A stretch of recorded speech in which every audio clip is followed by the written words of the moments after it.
we'll go ahead and get started, and we are recording this, and the recording will be posted to our project page. So those that join a little bit late or that weren't able to attend in person can view the recording after today. My name is Ann Sobiek Munson. I'm city architect, and I'm here today with Fire Chief John Takip. And we're here to share information with you all about the plans we have for a new Fire Station 4 at a new location. Get this presentation going. Some instructions for attendees. We're going to use the raise your hand feature for questions. I think what we'll do is we have a brief presentation. We're going to run through that first. And then at the end, there'll be a time we're allowing to answer any questions that you have.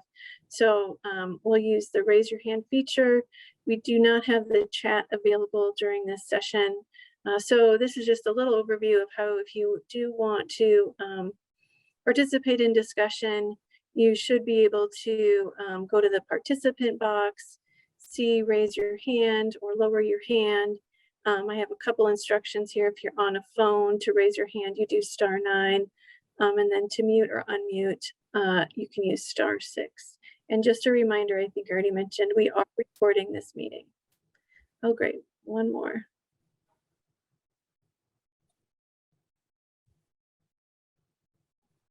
Welcome. We're just starting with the attendee instructions. So we're going to use the raise your hand function in order to ask questions and have discussion at the end of this presentation. So today on the call, we have myself. I'm city architect. We are part of the city manager's office, and Fire Chief John Takip from Fire Department. I'm going to turn over the presentation to him in just a few minutes. Also on the call, we have a range of city staff, including David Camp, who's our chief design engineer in the engineering department, and Dwayne Myers, who's our real estate division manager from the engineering department. They're here to answer any questions that come up specifically related to some of the processes we'll use as we move through design and construction. So with that, I will run through the agenda. So we have a little bit of background and some information about how the fire department thinks about service areas and how the site was selected and determined. Then I'll come back in and give a little bit of information about schedule, budget, some of those logistics. Then I'm going to show everybody how you can get project updates through the city website, and we'll open up for questions at the end.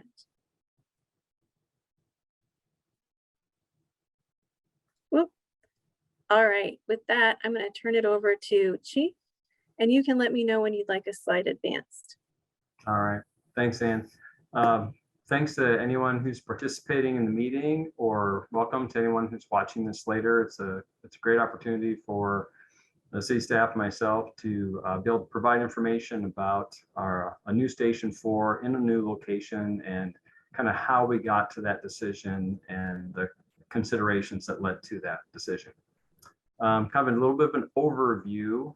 Station 4 is we've identified as our highest priority project for two main reasons. One, it will improve service delivery to residents and guests of the city of Des Moines. And by that, and we'll see it in a couple of slides, it will improve response in an area where we're not able to get there as quickly as we'd like to. But it also provides us the opportunity to replace our second oldest fire station. So a little bit of the background about how do we come to consider building a new fire station. For starters, it is a city facility. So for the last couple of years, fire department staff, really from kind of all ranks, have worked with facilities to see what kind of physical condition that the building is in, fire station number 4, as well as programmatically, how well does that facility serve our needs for response, our needs for training on site. It's a living quarters for us. So how does it function that way? As well as safety things. How do we clean things? How do we restore ourselves to get ready to return to ready to go service? All those kinds of things are considerations of the functionality of the station, of the facility as a fire station. And of course, this is mainly what we're going to talk about. Where that station is, where that fixed facility is a primary component in how quickly we can respond to the community. And we can go to the next slide, but we'll give some explanation about what our expectation is on response times. And what this map that's on the screen now is showing, it's the current locations for Station 9, which is in the upper left in the blue, Station 5, which is along the freeway and on the bottom of the map, and the current location for Station 4 that is on the right side of the map there. And what those colors are indicating is how far we can travel away from the station in a fixed amount of time. So what's the expectation of that? The standard is we would like those fixed facilities, those fire stations, to be able to leave those stations and get to addresses in the city of Des Moines in 4 minutes or less, 90% of the time. So in order to show that, to be able to visualize that, we use a 4.5 minute travel time from the station. So that's what you can see on the map. Those colors show the 4.5 minute travel. And so let's go on to the next slide, because it's really this is the reverse view of that. The colors on this map are indicating where there are calls that are outside of that expectation of getting someplace in 4 minutes or less for 90% of the time. And the more intense those colors are, means that there's a greater number of responses in there. So that's not a theoretical, that is, we've responded to those areas, and we have a lot of those response times exceed 6 minutes. So that area really affects, it's the intersection of Beaverdale, Prospect Park, and Drake neighborhoods. And so we want to close that gap by moving that fixed facility, that fire station, to a location that better serves that area, but doesn't give up coverage to other areas. So let's go on to the next slide. This is a little different way of looking at the first slide, the how far can you travel away from the fire station to cover that 4 minutes or less travel time, 90% of the time. And all the different shapes and things are all the different ways that we modeled current fire station locations, as well as where should the new Station 4 go.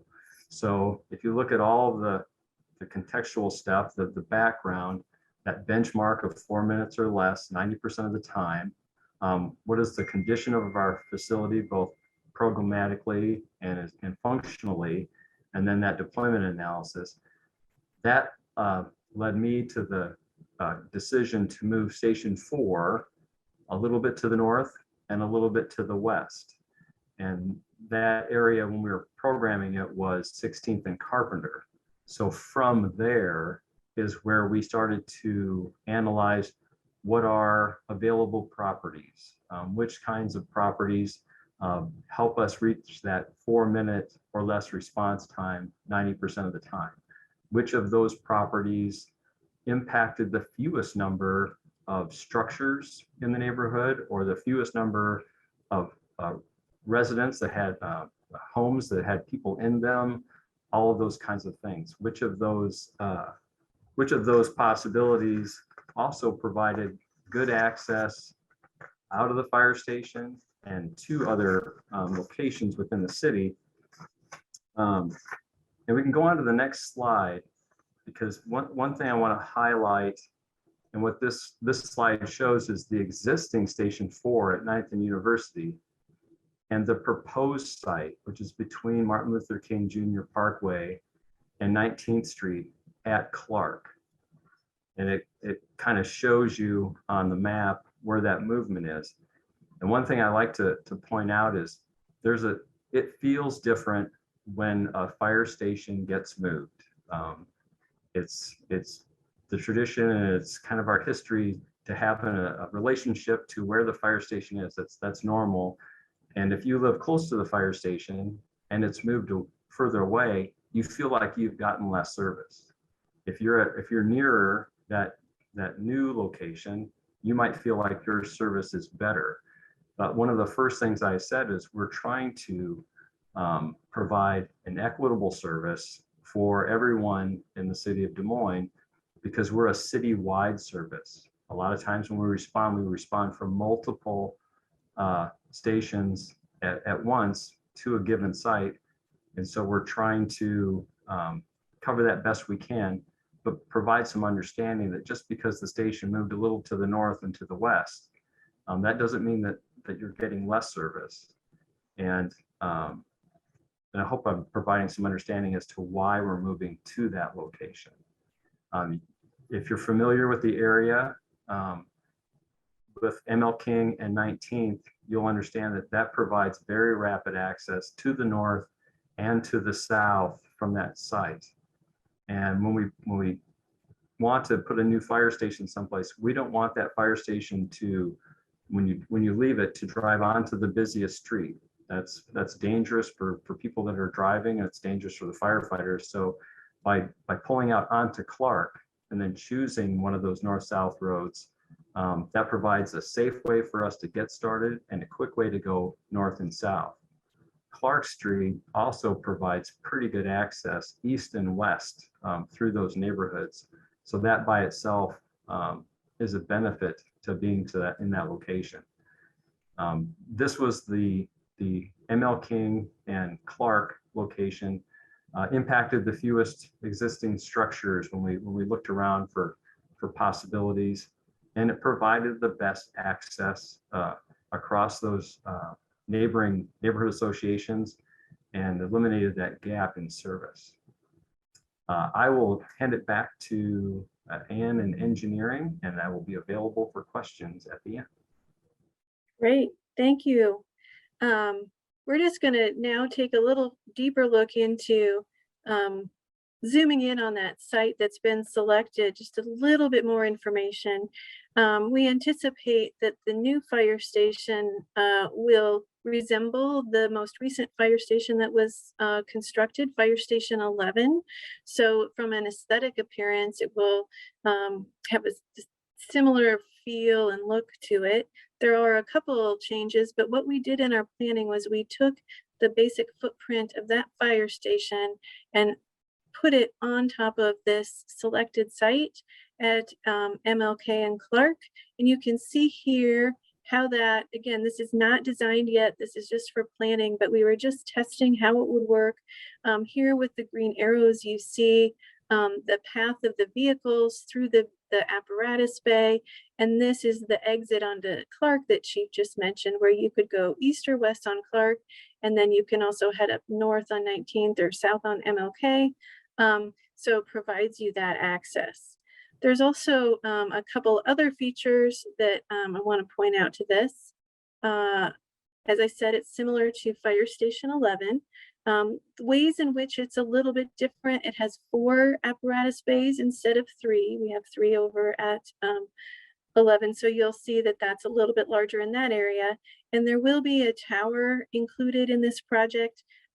No burning will occur in that tower, but it is a training tool that resembles, I guess, from a non-firefighter perspective, to me, it looks like the stair tower in an apartment building or a hotel or something like that, where you have to evacuate people out the stairs. So that's a non-burn training tower that would be incorporated as part of this. The other thing I want to make sure we highlight is those of you familiar with this neighborhood know there's an alley that cuts through this site. What we will do is extend that alley sideways to 19th Street. So we are not going to have a dead end. That alley will still have you'll still get access to and from that alley through an alley extension that we're proposing. This also shows you, as you look a little closer, the specific properties that are affected. Right now, 2 of those properties have residences on them. And then this alley extension, that's a lot that does not have a house on it, but the adjacent house, I believe, uses it. So our engineering department, the real estate division, will handle all the discussions related to site acquisition. But this gives you a general idea of what we're looking at. It will be developed further through design. Speaking of through design, we have an anticipated project schedule that we want to make sure to share with you. We are just in the very beginning planning stages. So what will happen over the next few months is our real estate division will work on talking with those property owners and acquiring that site. At the end of this calendar year or early next year, we anticipate we'll start design. That's where we really define and detail all of the building elements and get that put into the drawings that will eventually go out to bid for construction. So we think that that will happen end of this year into next fall of 2023. Then we'll bid in late 2023, and you can see there's anticipated an 18-month construction period, which will occur through 2024 and into 2025. And with the idea that this station would be up and running by late 2025. So as you can see, we're at the beginning end of this multi-year process, but we wanted to make sure that we were sharing information with people early and often so that everyone was informed what's happening here. As with everything, this schedule could be subject to change based on factors that are unknown to us at this time, but this is really what we're planning for right now. We also have planned funding. So this information is taken from the city's capital improvement program. We have funding approved for a $10.6 million project. You can see this if you look in the city's adopted capital improvement plan. And this is how those costs break out in terms of our current estimates. And again, those are based on lots of information that we gleaned from our recent fire station project, Fire Station 11. So it's about a $10.6 million project. As I said, we're recording this presentation, and we plan to continue posting along with this recording, additional updates about this project to our city website. There's a few different ways you can get to it. I did put the link right here, so you should be able to click on that, but that's a long thing to type in or remember. So I'm going to show you a couple ways you can get to that page if you don't have easy access to the exact link. From our city website, you can go to the city homepage. You can click on departments.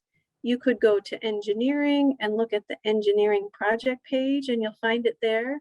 Or probably you'll be more likely to remember that we're talking about a fire station. So the other way to get there is go to departments, go to fire, look under fire stations, and we have a link to our project page at that location.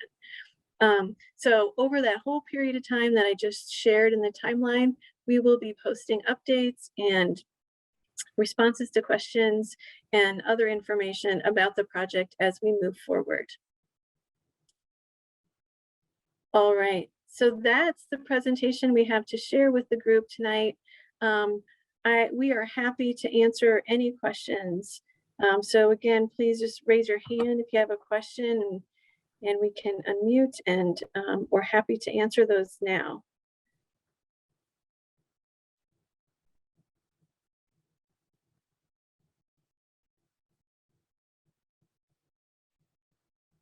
Quiet group. We have a small group, so I'm also open to if you need to unmute without raising your hand. There. Jason, you have a question? Are you able, there you go. Yes, I do, Ann. I know there are not very many people in this room. I'm really curious as to, I received a letter about this meeting, and I'm wondering how many other people, was it sent out to the entire neighborhood, or was it only sent out to property owners that were directly affected by this? We sent out letters of notification to a list of people.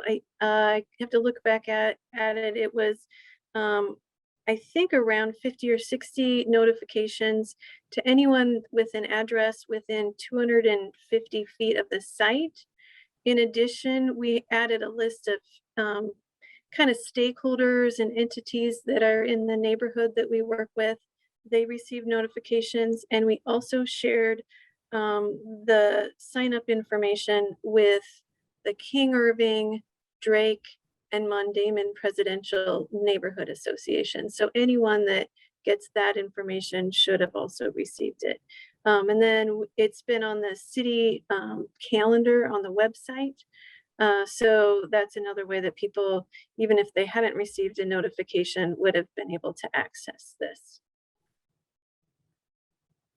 Thank you. Sure.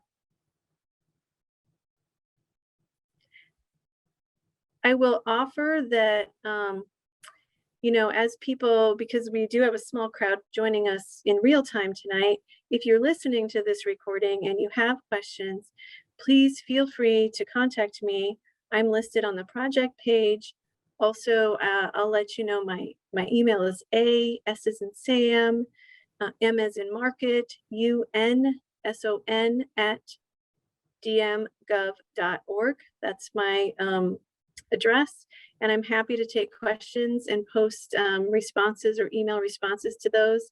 As we have questions come in, even if they haven't been asked in this recorded session, we will develop responses and post those responses to the website. So we anticipate by the end of the project, we'll have a collection of, you know, kind of frequently asked questions or questions that arose through the process. So everyone should feel free to contact me here at the city. And I may not have all the answers, but I will ask Chief or ask our colleagues in engineering to help with that. If anyone has specific questions about site acquisition, you may contact the real estate division for that information. Anything else from this group now? I was just gonna say, I appreciate anybody who either in attendance or watches this later. We're always available to answer questions about Station 4 or anything else. And so whatever we can do to get those answers collected so we can share them with everyone, the better. So I appreciate everyone taking the time to learn about new Station 4. Thank you. And I think with that, we can call it an evening. Thank you so much. And for those of you that weren't able to join real time, but took the time to listen to this, thank you to you as well. And again, please be in touch if you do have questions about this project. We'll provide updates going forward. Have a great night.